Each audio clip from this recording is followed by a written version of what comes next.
Class 9th welcome back with the new lecture. So आज हम chemistry के chapter number 3 का नेक्स्ट टॉपिक करने जा रहे हैं, that is intermolecular forces of attraction. Intermolecular forces of attraction को हम मॉलिक्यूल्स के दरमियान कशिश की क़ुव्वतें भी कहते हैं। बेटे हमारे पास जो अट्रैक्शन की फोर्सेस होती हैं वो 2 टाइप्स की होती हैं। सबसे पहले अभी तक इस चैप्टर में हमने मुख्तलिफ़ किस्म के बॉन्ड्स के बारे में पढ़ा, जिनमें आयोनिक बॉन्ड थे, कोवलेंट बॉन्ड थे, मेटालिक बॉन्ड थे। वो बॉन्डिंग जो थी वो क्या होता था कि चार्जेस, एटम, अपोजिट चार्जेस जैसे कि आयोनिक बॉन्ड या एटम्स आपस में इलेक्ट्रॉन को शेयर करते थे और उनके दरमियान एक बॉन्ड बनता था जिसको हम एटॉमिक बॉन्ड कहते थे। जैसे कि ये देखिए, ये मैंने आपके सामने ये हाइड्रोक्लोरिक एसिड या हाइड्रोक्लोराइड, ये मैंने एक आपको एटॉमिक बॉन्ड शो किया जो कि एक हम इलेक्ट्रॉन की शेयरिंग से बना है। लेकिन इसमें इसके बाद आपने इसमें electro positive and electro negative भी पढ़ा था। अब दोनों ने अपने अपने एक इलेक्ट्रॉन शेयर किए हैं और ये वाला बॉन्ड बना है, ठीक है। अब ये जो इसके अंदर लाइन है ये किसको शो करती है? बॉन्ड को, जिसको हम क्या बोलते हैं? Atomic bond. अब हमें पता है, हमने इलेक्ट्रोनेगेटिव और इलेक्ट्रोपॉजिटिव कैरेक्टर में पढ़ा कि क्योंकि क्लोरीन जो सा है इसकी इलेक्ट्रोनेगेटिविटी ज़्यादा है, इसकी इलेक्ट्रॉन को खींचने की पावर ज़्यादा है, इसलिए ये जो शेयर्ड पेयर ऑफ इलेक्ट्रॉन है, ये जो इलेक्ट्रॉन का पेयर है ये क्लोरीन की तरफ ज़्यादा हो जाता है, जबकि हाइड्रोजन की तरफ कम। क्लोरीन की तरफ ज़्यादा होने की वजह से क्लोरीन पर पार्शली नेगेटिव चार्ज आ जाता है, जबकि हाइड्रोजन पर पार्शली पॉजिटिव। अब फर्ज करें, जब हम एक कंपाउंड की बात करते हैं, like that can be water, that can be hydrochloride and that can be hydrofluoride, मुख्तलिफ किस्म के एटम है, बॉन्ड्स है, सॉरी मॉलिक्यूल है। तो अगर आपके पास एक कप है या आपके पास एक मोल है तो उसके अंदर सिर्फ एक मॉलिक्यूल तो नहीं होगा ना, बहुत ज़्यादा मॉलिक्यूल है। जैसे कि मैंने यहाँ पर 4 मॉलिक्यूल ड्रॉ किए, ये देखिए ज़रा, 1 molecule, 2 molecule, 3 molecule, 4 molecule and the last one is 5 molecule, जिनके दरमियान ये लाइन है, बॉन्ड बनाया गया, ये हमारे पास मॉलिक्यूल को शो करें। अब अगर देखें बेटे, क्योंकि इलेक्ट्रोनेगेटिविटी के फ़र्क की वजह से एक ने इलेक्ट्रॉन को ज़्यादा खींचा, उसके ऊपर चार्ज आ गया पार्शली नेगेटिव, एक ने कम खींचा, उसके ऊपर चार्ज आ गया पार्शली पॉजिटिव। सेम दूसरे मॉलिक्यूल के साथ भी ये हुआ, जिसने क्लोरीन ने इलेक्ट्रॉन को ज़्यादा खींचा तो क्लोरीन के ऊपर आ गया पार्शली नेगेटिव, जबकि हाइड्रोजन ने कम खींचा तो हाइड्रोजन के ऊपर कौन सा है? Partially positive. अब अट्रैक्शन की फोर्सेस पैदा हो रही हैं। कैसे? देखो बेटे, हमें पता है कि अपोजिट चार्जेस एक दूसरे को हमेशा अट्रैक्ट करते हैं, यानी कि पॉजिटिव चार्ज हमेशा नेगेटिव चार्ज को अट्रैक्ट करेगा, पॉजिटिव नेगेटिव को करेगा, नेगेटिव किसको करेगा? पॉजिटिव को करेगा। अट्रैक्शन की फोर्सेस है ना। अब अगर हम इन मॉलिक्यूल को देखें तो हर मॉलिक्यूल के ऊपर 2 पोल बने हुए हैं। इस मॉलिक्यूल का भी एक नेगेटिव पोल है, इस मॉलिक्यूल का एक पॉजिटिव पोल है।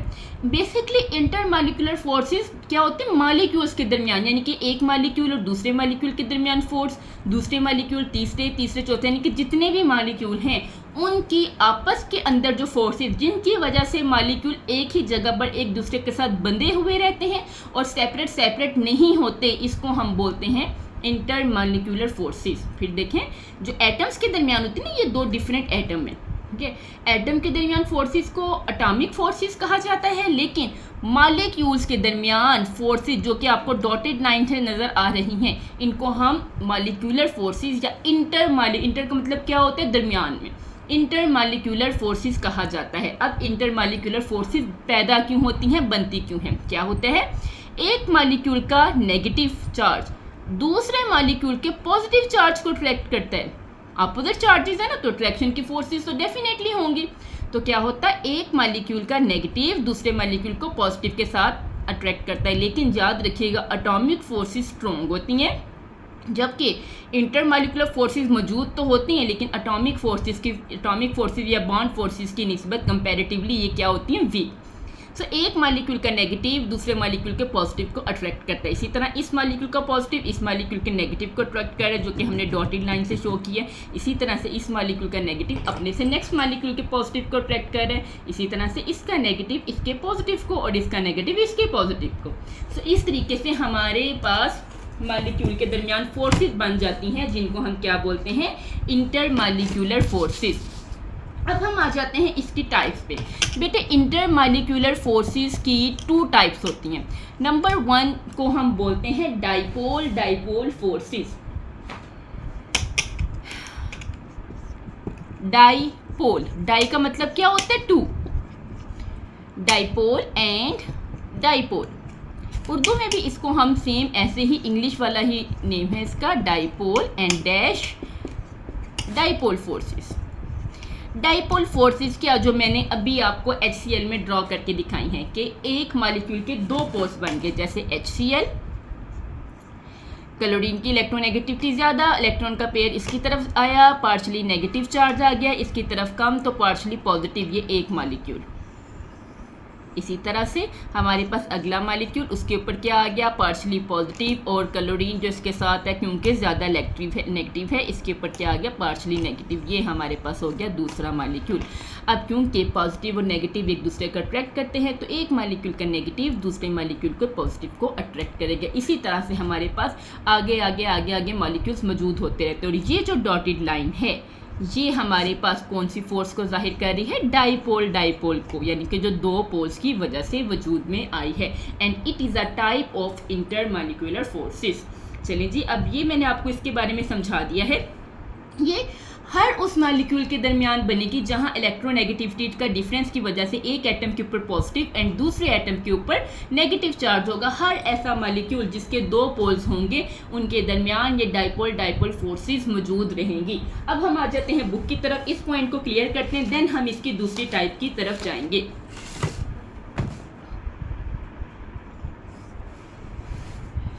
अच्छा जी, सबसे पहले हमारे पास इंटरमॉलिक्यूलर फोर्सेस की डेफिनेशन है। मॉलिक्यूल्स के दरमियान कशिश की, बेटे ये एलिमेंट्स आप रहने दें, कंफ्यूजन क्रिएट होगी। मॉलिक्यूल्स के दरमियान जो अट्रैक्शन की या कशिश की कुव्वतें हैं, उनको हम क्या बोलते हैं, इंटरमॉलिक्यूलर फोर्सेस या इंटरमॉलिक्यूलर फोर्सेस ऑफ अट्रैक्शन।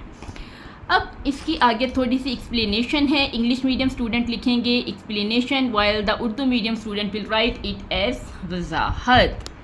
सो कशिश के ये जो फोर्सेस होती हैं, या जिनको हम कशिश की कुव्वतें भी कह सकते हैं, एटम्स के दरमियान कीमियाई बांड की निस्बत बहुत वीक होती है। मैंने आपको पहले बताया 2 किस्म की फोर्सेस होगी ना, एक होगी एटम्स के दरमियान, और अब जो हम पढ़ रहे हैं वो किसके दरमियान, मॉलिक्यूल्स के। तो एटम की निस्बत ये क्या होती है, कमज़ोर होती हैं। और ये जो 3 तरह के हमारे पास होता है ना मैटर, कौन कौन सा, तीनों हालतों में से गैसी हालत में ये कशिश की कुव्वतें दूसरी हालतों की निस्बत बहुत कमज़ोर होती हैं। ये तो हमने बेटे पहले भी इस बात को हम समझते हैं कि जो सॉलिड होता है, सॉलिड में अट्रैक्शन की फोर्सेस सबसे ज़्यादा होती हैं, लिक्विड माया में उससे कम होती हैं, और गैस में अट्रैक्शन और फोर्सेस ऑफ अट्रैक्शन सबसे कम होती है। तो यही चीज़ ये कह रहे हैं कि गैसेस में अट्रैक्शन की फोर्सेस सबसे कम, जबकि सॉलिड के अंदर ये क्या होती हैं, सबसे ज़्यादा ताकतवर या सबसे ज़्यादा स्ट्रॉन्ग होती हैं। अच्छा, मॉलिक्यूल के दरमियान कशिश की कुव्वतें बहुत सी टाइप्स की होती हैं। इनमें से कुछ बहुत ही ज़्यादा वीक या कमज़ोर होंगी, और कुछ क्या होंगी, स्ट्रॉन्ग होंगी, ताकतवर होंगी।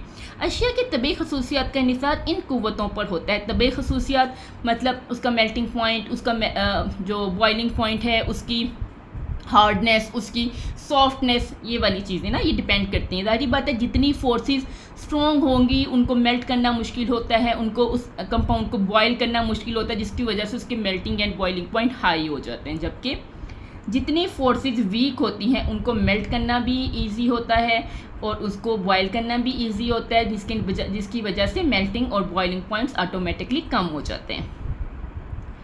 अच्छा जी, ये कुव्वतें आगे वही लिखा हुआ, जितनी ताकतवर होती हैं, जितनी स्ट्रॉन्ग होती हैं अशिया के मेल्टिंग और बॉइलिंग पॉइंट उतने ही ज़्यादा होते हैं। यहाँ बहुत से स्टूडेंट गलती कर लेते हैं, ये इंपॉर्टेंट पॉइंट है, MCQ के लिए भी, शॉर्ट क्वेश्चन के लिए भी इसको मैंने हाईलाइट किया, एंड स्टूडेंट्स आप भी हाईलाइट करेंगे। चलिए जी, यहाँ तक इसकी एक्सप्लेनेशन हो गई, ठीक है।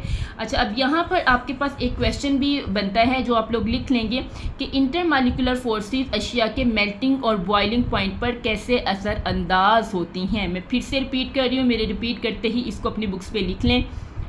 इंटरमॉलिक्यूलर फोर्सेस अशिया के मेल्टिंग और बॉइलिंग पॉइंट्स पर कैसे असरअंदाज होती हैं, इसका आंसर यहाँ से लेकर यहाँ तक होगा। एंड इन इंग्लिश हम क्वेश्चन लिखेंगे, how intermolecular forces affect how intermolecular forces affect melting points and boiling points, and Urdu में कि इंटरमॉलिक्यूलर फोर्सेस मेल्टिंग पॉइंट्स और बॉइलिंग पॉइंट्स पर कैसे असरअंदाज होती हैं। चलिए जी फर्स्ट टाइप करेंगे जो हमने स्टडी भी कर ली। पोलर कंपाउंड मसलन HCl या हाइड्रोजन हाइड्रोक्लोराइड या हाइड्रोक्लोरिक एसिड कुछ भी कह सकते हैं पाई जाती हैं। HCl में मौजूद हाइड्रोजन और क्लोरीन अपने दरमियान बांटे गए इलेक्ट्रॉन जोड़े को मुख्तलिफ ताकतों से खींचते हैं। क्यों? क्योंकि इलेक्ट्रोनेगेटिविटी का फ़र्क है। क्लोरीन क्योंकि स्ट्रॉन्ग है तो वो इलेक्ट्रॉन की पेयर को अपनी तरफ ज़्यादा पावर से खींचता है, इसलिए जो इलेक्ट्रॉन का पेयर है उसके ज़्यादा करीब चला जाता है, जिसकी वजह से क्लोरीन पर एक छोटा सा नेगेटिव चार्ज आ जाता है, जबकि इसी तरह का छोटा सा पॉजिटिव चार्ज किस पर आ जाता है? हाइड्रोजन पर। इसकी वजह से हम कह सकते हैं कि HCl क्या बन गया? एक पोलर मॉलिक्यूल, क्योंकि क्लोरीन के ऊपर पार्शियल नेगेटिव और हाइड्रोजन के ऊपर पार्शियल पॉजिटिव। इन पॉजिटिव और नेगेटिव चार्जेस की वजह से HCl के मॉलिक्यूल आपस में कशिश रखते हैं। ये देखिए एक मॉलिक्यूल, ये अगर आप देखो तो ये डॉटेड है, एक मॉलिक्यूल के नेगेटिव ने दूसरे मॉलिक्यूल के पॉजिटिव को अट्रैक्ट किया, इसी तरह इसके नेगेटिव ने इसके पॉजिटिव को, इसके नेगेटिव ने इसके पॉजिटिव को, जिसकी वजह से सारे मॉलिक्यूल आपस में जुड़ गए हैं। इन मस्बत और मनफी चार्जेस की वजह से HCl के मॉलिक्यूल्स आपस में कशिश रखते हैं। कशिश की इस कुव्वत को डाइपोल कशिश की कुव्वतें कहते हैं। ओके, और बात वही जिन कंपाउंड के दरमियान कशिश की ये कुव्वतें ज़्यादा होंगी उनके मेल्टिंग एंड बॉइलिंग पॉइंट भी ज़्यादा होंगे। स्टार कर दें, हाईलाइट कर लें, इट्स एन इम्पोर्टेंट पॉइंट। अब हम आ जाते हैं नेक्स्ट जो हमारी टाइप है, that is hydrogen bonding. Hydrogen bonding भी बेटे डाइपोल फोर्सेस की तरह ही है, लेकिन फ़र्क क्या है कि इसमें हाइड्रोजन का मौजूद होना ज़रूरी है। इसमें क्या होता है, हाइड्रोजन बॉन्डिंग ऐसे मॉलिक्यूल के दरमियान मौजूद होती है जहाँ पर हाइड्रोजन ने किसी स्ट्रॉन्ग इलेक्ट्रोनेगेटिव एटम के साथ बॉन्ड बनाया होता है। ठीक है, मेरी बात समझ रहे हैं? ये उसी की टाइप, लेकिन फ़र्क क्या है कि इसमें हाइड्रोजन का जिक्र हमने लाजमी करना है। इसकी एक बहुत एग्जांपल अच्छी और मशहूर और इम्पोर्टेंट एग्जांपल है वाटर की। अगर हम वाटर के मॉलिक्यूल को देखें बेटे, तो ये ऑक्सीजन और इसने एटॉमिक बॉन्ड बनाया होता है 2 हाइड्रोजन के साथ। अब क्योंकि ऑक्सीजन के पास 2 लोन पेयर भी मौजूद होते हैं, ऑक्सीजन के पास बेटे क्या होता है? 2 लोन पेयर, और इसकी इलेक्ट्रोनेगेटिविटी भी ज़्यादा होती है, जिसकी वजह से ऑक्सीजन पे आ जाता है पार्शियल नेगेटिव, जबकि हाइड्रोजन पे क्या आ जाएगा? इस पे भी पॉजिटिव आ जाएगा, पार्शियल पॉजिटिव, और इस हाइड्रोजन पे भी पार्शियल पॉजिटिव आ जाता है। अब वही बात कि वाटर का एक मॉलिक्यूल तो मौजूद नहीं होगा, बहुत ज़्यादा मॉलिक्यूल मौजूद होंगे। तो एक मॉलिक्यूल मैंने ड्रॉ किया, इसके साथ ही मैं दूसरा मॉलिक्यूल ड्रॉ करती हूँ। This is like this. यहाँ पर भी मैं एक मॉलिक्यूल ड्रॉ कर लेती हूँ। देन अगेन यहाँ पर जितने भी आपके सारा पेपर नहीं भर देना, शीट्स भी कम होती हैं, 4 to 5 ड्रॉ कर ले, it's enough. Okay, so 2 lone pair क्या होता है? ऐसे इलेक्ट्रॉन जो बॉन्डिंग में हिस्सा नहीं लेते। ये वाले बॉन्ड पेयर है ना जिन्होंने बॉन्डिंग में हिस्सा लिया हुआ है, और ये क्या है? Lone pair. So partial oxygen पे नेगेटिव, हाइड्रोजन पे पॉजिटिव, हाइड्रोजन पे पॉजिटिव, ऑक्सीजन पे नेगेटिव, हाइड्रोजन पे पॉजिटिव, हाइड्रोजन पे पॉजिटिव, ऑक्सीजन पे नेगेटिव, हाइड्रोजन पे पॉजिटिव, हाइड्रोजन पे पॉजिटिव। मुझे ये बेटे बड़े अच्छे तरीके से आता है, मैं बार बार इसलिए करी ताकि आपको अच्छी तरह याद हो जाए। अब वही काम, एक मॉलिक्यूल का नेगेटिव दूसरे मॉलिक्यूल को पॉजिटिव को ड्रॉ खींचेगा, और इसको हम शो करेंगे डॉटेड लाइन से। इसी तरह से इसका पॉजिटिव, इसके जितने भी पॉजिटिव नेगेटिव है ना उनके दरमियान ड्रॉ कर दो, लेकिन एक मॉलिक्यूल का दूसरे मॉलिक्यूल ये ऐसे, ठीक है। और ये अगर आप देखो तो सारे मॉलिक्यूल आपस में जुड़ गए हैं, ऐसे ही है, डॉटेड लाइंस के जरिए सारे मॉलिक्यूल आपस में जुड़ गए हैं, कोई भी सेपरेट नहीं है। और इसी को हम क्या बोलते हैं? Hydrogen bonding.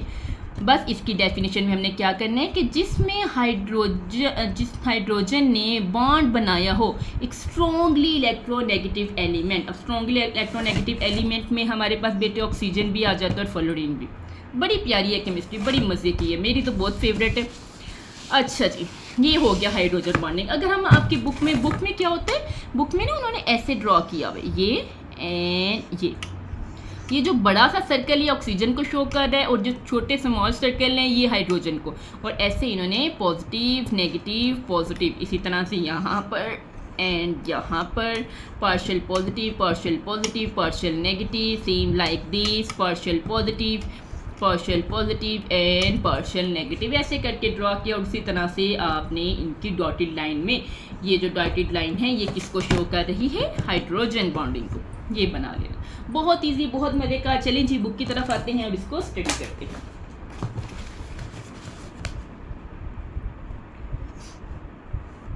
Hydrogen bonding dipole dipole attraction की कुव्वतों की एक मखसूस शक्ल है, मैंने कहा ना उसी की टाइप है। जब हाइड्रोजन एटम बहुत ज़्यादा इलेक्ट्रोनेगेटिव एलिमेंट्स, मैंने आपको बताया था, बहुत ज़्यादा इलेक्ट्रोनेगेटिव एलिमेंट में हमारे पास कौन कौन आ जाता है, फ्लोरीन आ जाता है, ऑक्सीजन आ जाता है, या नाइट्रोजन के साथ कोवलेंट बॉन्ड बनाता है, तो उनके दरमियान इलेक्ट्रोनेगेटिविटी का बहुत ज़्यादा फ़र्क आ जाएगा। जब भी इलेक्ट्रोनेगेटिविटी का फ़र्क आएगा तो आपका मॉलिक्यूल क्या बन जाएगा, पोलर, जिसके नतीजे में क्या बन जाएंगी, डाइपोल डाइपोल की अट्रैक्शन। उसके बाद हमने एक छोटी सी एग्जांपल कर लेनी है। पानी में ऑक्सीजन और हाइड्रोजन के बॉन्ड बहुत ज़्यादा पोलर हो जाते हैं, इसकी वजह से इनके दरमियान एक बहुत मखसूस अट्रैक्शन की पावरफुल फोर्सेस पैदा हो जाती हैं, जिनको हम क्या कहते हैं, हाइड्रोजन बॉन्डिंग। पेपर में एक क्वेश्चन आएगा, बहुत ज़्यादा इंपॉर्टेंट है। हाइड्रोजन बॉन्डिंग बहुत ज़्यादा इंपॉर्टेंट है। ये देखें बेटे, ये डायग्राम मैंने आपको बताया, रेड और बड़ा सर्कल ऑक्सीजन जिसके ऊपर पार्शियल नेगेटिव, और छोटे सर्कल हाइड्रोजन पार्शियल पॉजिटिव। और ये आप लोगों ने इसी तरह से ड्रॉ करना है, नेगेटिव पॉजिटिव, और ये हमारे पास डॉटेड लाइन, ये है जी इसकी डायग्राम, इंपॉर्टेंट है। ये आपकी असाइनमेंट भी है, ये भी असाइनमेंट है, and this one is also important, और ये भी आपने इसको ड्रॉ करना है।